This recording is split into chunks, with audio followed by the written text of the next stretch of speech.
नमस्कार। न्यूरोथेरेपी की इस पहली कक्षा में आप सभी का स्वागत है। आज हम उपचार के इस गहन विज्ञान की नींव रखेंगे। इसके सिद्धांतों से लेकर इसके अभ्यास तक हर पहलू को समझेंगे।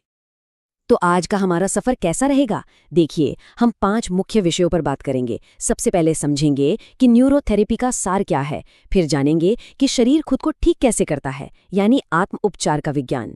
उसके बाद निदान की कला और प्रभावी उपचार के सिद्धांतों पर चर्चा करेंगे और अंत में देखेंगे कि एक सफल चिकित्सक का मार्ग क्या होता है। तो चलिए पहले खंड से शुरुआत करते हैं। न्यूरोथेरेपी का सार। ये समझना बहुत जरूरी है कि आखिर ये उपचार पद्धति है क्या। न्यूरोथेरेपी, जिसे गुरुजी ने विकसित किया, ये एक भारतीय उपचार पद्धति है। इसका मूल सिद्धांत बहुत सरल है। ये शरीर के अंदर जो खुद को ठीक करने की शक्ति है, उसे जगाने का विज्ञान है। इसका लक्ष्य है शरीर के केमिकल्स और हार्मोन्स, खासकर एसिड एल्कली के संतुलन को प्राकृतिक रूप से ठीक करना। तो सवाल ये उठता है कि ये जो आंतरिक संतुलन है, ये होता कैसे है? चलिए, अब दूसरे खंड में हम आत्म उपचार के पीछे का वैज्ञानिक तरीका समझते हैं। देखिए, उपचार का जो तरीका है वो 4 चरणों में काम करता है। सबसे पहले हम किसी खास ग्रंथि या अंग को लक्ष्य बनाते हैं। दूसरा, उस जगह पर सही दबाव डालकर कुछ पलों के लिए खून के बहाव को रोकते हैं। तीसरा, जैसे ही हम दबाव छोड़ते हैं, खून तेजी से उस लक्षित अंग की तरफ दौड़ता है।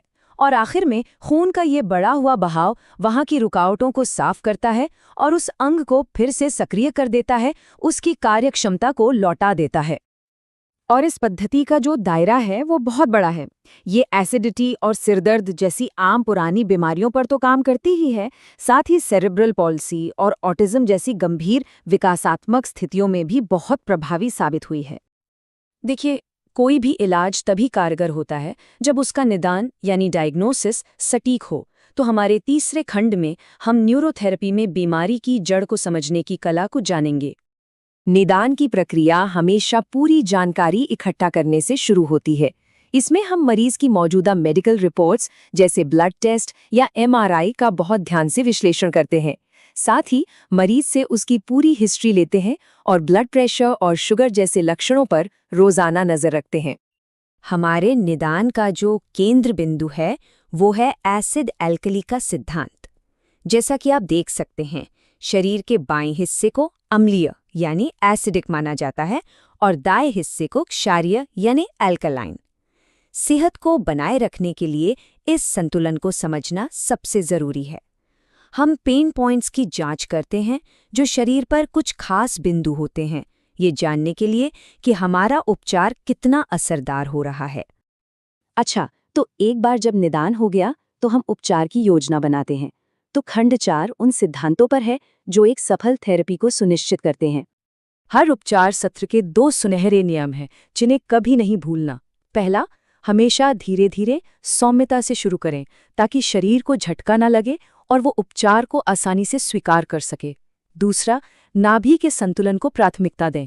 न्यूरोथेरेपी में नाभि को शरीर का केंद्र माना जाता है और इसका संतुलन पूरे स्वास्थ्य के लिए बहुत महत्वपूर्ण है।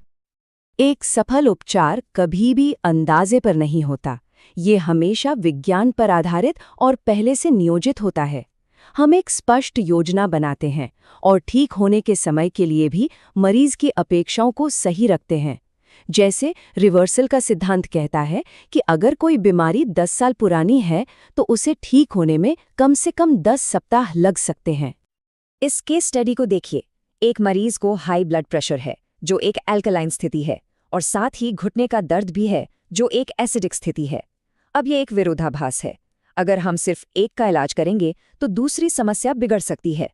इसीलिए न्यूरोथेरेपी एक न्यूट्रल यानी तटस्थ उपचार का तरीका अपनाती है जो किसी एक लक्षण के बजाय पूरे शरीर को संतुलित करने के लिए बनाया गया है। सिर्फ तकनीक जानना ही काफी नहीं है। एक अच्छा चिकित्सक बनने के लिए उसका खुद का आचरण और उसके गुण भी बहुत जरूरी है। एक सफल चिकित्सक बनने के लिए शरीर रचना विज्ञान यानी एनाटॉमी का गहरा ज्ञान होना चाहिए, सेवा का जुनून होना चाहिए और निरंतर अध्ययन और अभ्यास के प्रति एक मजबूत प्रतिबद्धता होनी चाहिए। एक चिकित्सक के रूप में एक सख्त नैतिक संहिता का पालन करना सबसे जरूरी है। इसमें अपनी खुद की देखभाल को प्राथमिकता देना, पेशेवर पोशाक पहनना और सबसे महत्वपूर्ण अहिंसा यानी कोई नुकसान न पहुंचाने के सिद्धांत का पालन करना शामिल है। क्लिनिक का वातावरण हमेशा सुरक्षित, स्वच्छ और व्यवस्थित होना चाहिए। ये पेशेवर अभ्यास का एक ऐसा पहलू है जिस पर कोई समझौता नहीं किया जा सकता। याद रखिए, संवाद भी एक तरह की औषधि है। आत्मविश्वास और विनम्रता से बात करें, मरीज के ज्ञान का सम्मान करें और हमेशा स्पष्ट अपेक्षाएं बनाए रखें। आपके शब्द मरीज के लिए बहुत मायने रखते हैं। अपने काम में निरंतरता और गुणवत्ता बनाए रखने के लिए इस दैनिक चेकलिस्ट का पालन करना बहुत महत्वपूर्ण है। सत्र से पहले रिपोर्ट्स का विश्लेषण करें, सत्र के दौरान सौम्यता से शुरू करें और बाद में मरीज की प्रगति के बारे में पूछें। यह अनुशासित तरीका ही आपको उत्कृष्टता की ओर ले जाएगा। इसी के साथ हमारी ये पहली कक्षा समाप्त होती है। यदि कोई मरीज किसी बीमारी से पीड़ित है और एक समग्र दवामुक्त उपचार चाहता है तो वे संतुलन होलिस्टिक सॉल्यूशन से संपर्क कर सकते हैं। संस्थापक विशाल गुप्ता हैं और संपर्क विवरण स्क्रीन पर दिया गया है। धन्यवाद।